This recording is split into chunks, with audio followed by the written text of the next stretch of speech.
रूस दौरे पर प्रधानमंत्री नरेंद्र मोदी ने मॉस्को में भारतीय समुदाय के लोगों से मुलाकात की। पीएम मोदी से मिलने के लिए मॉस्को में भारी संख्या में भारतीय जमा हुए और मोदी मोदी के नारे लगाए। प्रधानमंत्री नरेंद्र मोदी ने मॉस्को में रह रहे भारतीय समुदाय के लोगों से अपने मन की बात की। मैं अपने साथ हिंदुस्तान की मिट्टी की महक लेकर के आया। मैं अपने साथ 140 करोड़ देशवासियों का प्यार लेकर के आया। उनकी शुभकामनाएं आपके लिए लेकर के आया हूं। मॉस्को में भारतीयों को संबोधित करते हुए पीएम मोदी ने भारतीय समुदाय के लोगों को भरोसा दिया कि अपने तीसरे कार्यकाल में मोदी सरकार की विकास के काम करने की रफ्तार और तेज होगी। अपने तीसरे टर्म में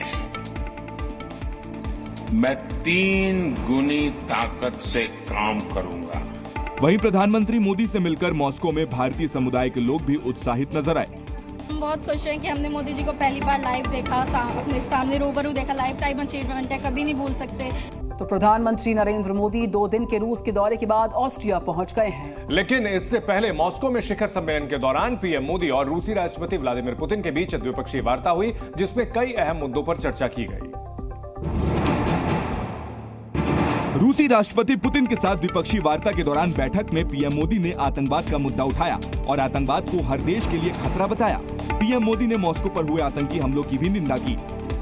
मॉस्को में आतंकवादी घटनाएं घटी, दागिस्तान में आतंकवाद की घटनाएं घटी, उसका दर्द कितना गहरा होगा इसकी मैं कल्पना करता हूं और मैं हर प्रकार के आतंकवाद और निंदा करता हूं। प्रधानमंत्री मोदी के रूस दौरे के दौरान भारत और रूस के बीच कई अहम समझौते भी हुए। भारत और रूस दोनों देश परमाणु ऊर्जा के क्षेत्र में मिलकर काम करेंगे। भारत रूस की atomic agency Rosatom 6 high power nuclear plant लगाएगी और ये सभी 6 high nuclear power plant Bharat में लगेंगे।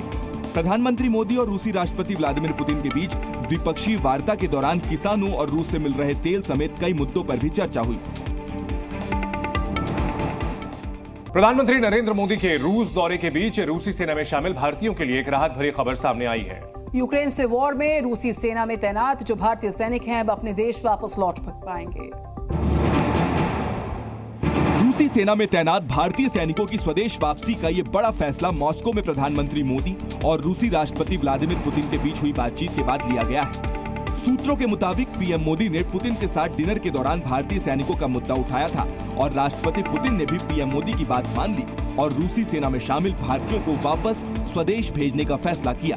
इस मुद्दे को लेके बात हुई थी और इसको लेकर भारत रेगुलर इंटरवल पे रशियन साइड के साथ बातचीत करता आया है, पर अब जब प्रधानमंत्री नरेंद्र मोदी यहाँ मॉस्को में हैं तो एक बड़ी डेवलपमेंट आ रही है इस पूरे मसले को लेकर। दरअसल पिछले कुछ दिनों में ऐसे कई मामले सामने आए हैं जिनमें भारतीयों को अच्छी नौकरी या पढ़ाई का झांसा देकर रूस भेज दिया गया था और यूक्रेन के खिलाफ लड़ाई के लिए रूसी सेना में भर्ती किया जाता था। बताया जा रहा है कि यूक्रेन के साथ युद्ध लड़ रही रूसी सेना में कई भारतीय सैनिक भी शामिल हैं, जो अब वतन लौटना चाहते हैं और अब पीएम मोदी और व्लादिमीर पुतिन के बीच बातचीत के बाद इनकी रिहाई का रास्ता साफ हो गया है। और प्रधानमंत्री नरेंद्र मोदी की बात करें, उनके मॉस्को दौरे पर दुनिया भर की निगाहें टिकी रही। दुनिया को उम्मीद है कि यूक्रेन वॉर के समाधान को लेकर प्रधानमंत्री मोदी की कोशिशें रंग लाएंगी। दुनिया की उम्मीद के मुताबिक प्रधानमंत्री मोदी ने राष्ट्रपति पुतिन के साथ यूक्रेन वॉर पर चर्चा की। प्रधानमंत्री ने एक बार फिर कहा, युद्ध किसी समस्या का समाधान नहीं है। शांति की बहाली में भारत हर संभव सहयोग करने के लिए तैयार है और आपका भी सानुकूल विचार सुनकर के मुझे बहुत खुशी हुई और मैं भी आपको भी आश्वस्त करता हूं और विश्व समुदाय को भी आश्वस्त करता हूं कि भारत शांति के पक्ष में है। इससे पहले अमेरिका की तरफ से भारत को अपना रणनीतिक साझेदार बताते हुए आग्रह किया गया कि वॉर के समाधान के दौरान यूक्रेन की संप्रभुता का भी ध्यान रखा जाए। अमेरिका ने रूस और भारत के संबंधों पर भी चिंता जताई, लेकिन भारत देशहित में रूस से अपने संबंधों को मजबूत कर रहा है।